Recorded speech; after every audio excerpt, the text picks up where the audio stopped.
Welcome back, my friends, to TFT Hyper Roll with Artark, and what is my favorite build this season. But first, graphic, like, comment, subscribe, you know the drill. And if you have been to the lives, which are every weekend, noon Pacific time, Saturday and Sunday, then you know what this build is. But if you don't, sit back, have some fun. This one is one of those builds that reminds me a lot of the Seraphine build from last season that was kind of a neat combination of champions that you wouldn't necessarily think of putting together in that way, but when you did, it just really worked out well. I'm still trying to decide if this build is forceable. I haven't had a chance to really test it out yet. This particular game is a little tiny bit of a force in that I kind of wanted to do it, and I'm going to re-roll the silver augment. I usually don't, but I just didn't like anything there because I wasn't sure what I was doing and I wanted a little more guidance. At this point, I'm just picking up my 2-star champions and then seeing what I can make out of it. As you can see from my bench, I've started gathering up supers from the shop, and that's because I have this build in the back of my head at this time, and it's going to involve supers, so I don't want to let them go, but I also have a Lux, so it could go Star Guardian as well. I've heard it said in the chatter and matches a couple of times that there are only 3 meta builds that will work. I think there are some other options besides the builds that everyone is going to, and this is likely one of them. Now, I did a video earlier about Riftwalkers and Mascots and showed how that can work. However, I found that on its own not to be too reliable. You needed to bring in a third element to really make it solid, and I think Supers does it. Now let's talk about what you need to really do this. You want to build up your front line so that it has lots of health and some healing. So items like Warmog's, Dragon's Claw, those are important. You also want to get good spell casting items for Vex, who's going to come in later. Blue buff, Hextech Gunblade, Jeweled Gauntlet, things like that.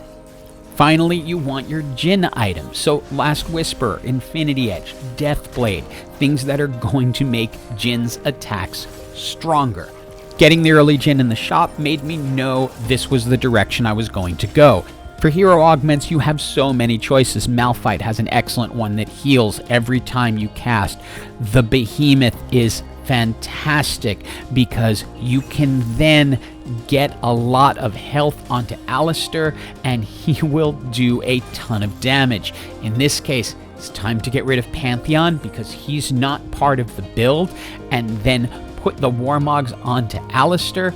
We can then get our ZAC into the game early, turn him into a Mascot, and right now we have the Riftwalkers Mascots, but we're building the supers on the bench. One of the tricky parts with this build is managing Econ, where in Super Hearts I tend to just do a true hyper roll and try to 3-star as much as possible. Here you're going to need Jhin to make this work, so you need to save some money until 7.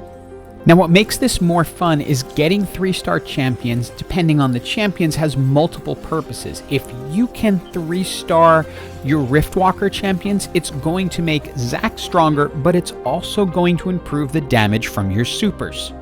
And this is one of the things I like about it. I don't see Riftwalkers much in the meta. I see Infiniteam, I see Anima Squad, and I see Laser, but not supers so much, and not Riftwalkers, which leaves this open a lot of the time.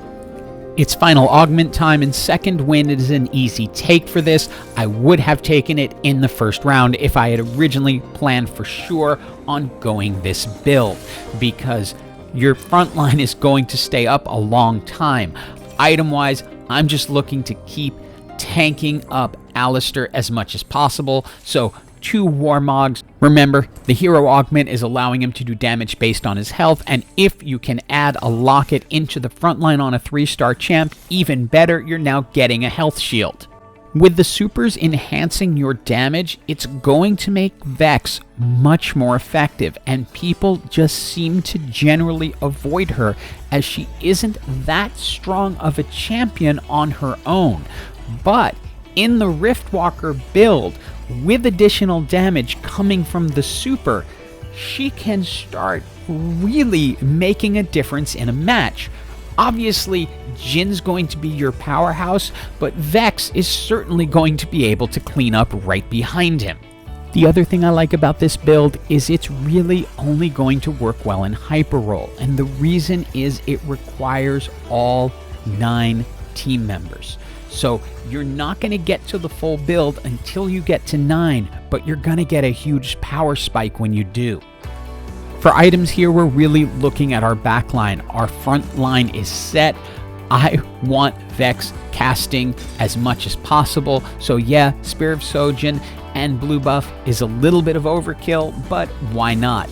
Then we go ahead and pick up Urgot just in case we can't find Nunu.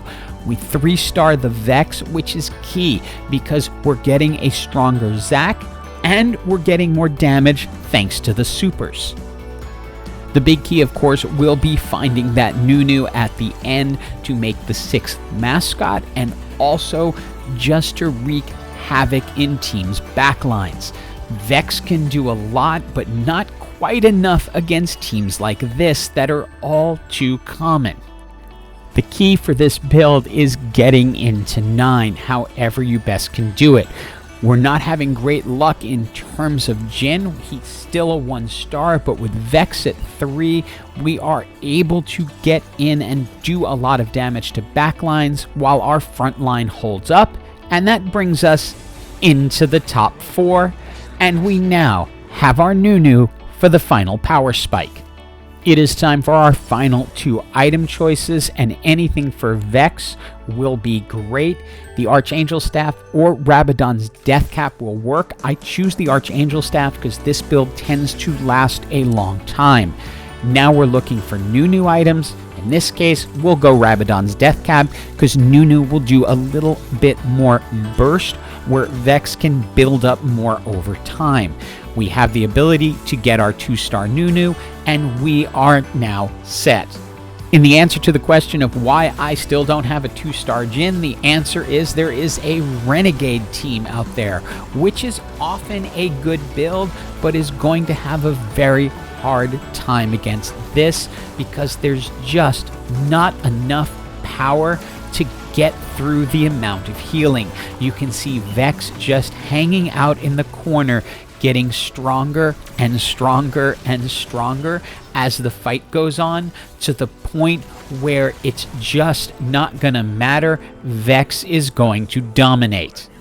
And now that there are more Jhins thrown back, we can get the 2-star Jhin we've been looking for, which we are going to need to go up against an infinite quick draw team that has a really strong Misfortune and a 2-star Ezreal standing on the portal. So we need to be able to withstand damage. Luckily, we have a lot of healing. That's what this team is about. That's why I should have taken the second wind in the first round, but I didn't know for sure at that time I was going for this. I'll be testing this more to see how forcible it is. It's worked surprisingly well on lives when I have announced I'm going to do my favorite build. So for those who have seen the lives, you knew exactly what this was. But yeah, it's now GG for everyone. If you get a clear shot at this, I really suggest it. It is a really, really fun build to make and fun to play. And I hope you enjoyed this video watching it get built. And as always, have an absolutely, absolutely awesome day.